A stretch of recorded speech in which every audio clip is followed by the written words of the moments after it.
Je vous présente la montre G-Shock que je mets le plus, mais qui est la plus frustrante. Moi, c'est François et c'est Time to Watch. Cette montre-ci, c'est la GBD 200-2.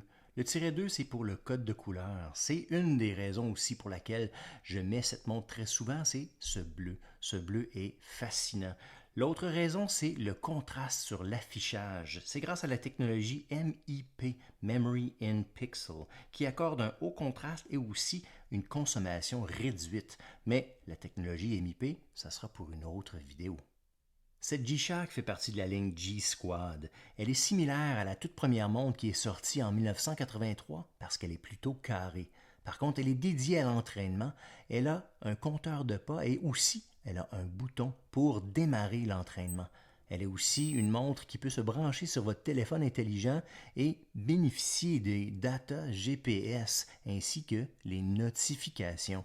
Et elle peut même vibrer. Personnellement, ces notifications de vibration, je les désactive car c'est une autre composante frustrante. Mais les deux dernières composantes sont les plus frustrantes.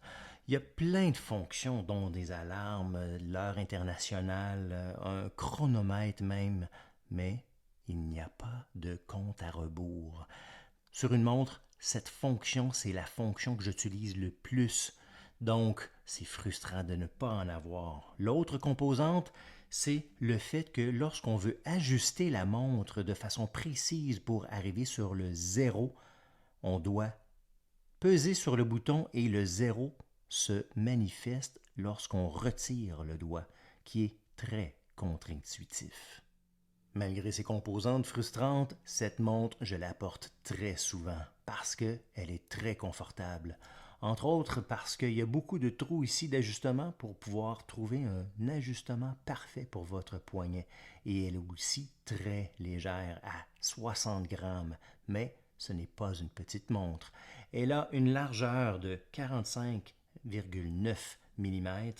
Elle a corne à corne 48,5 mm et elle a quand même une épaisseur de 15 mm.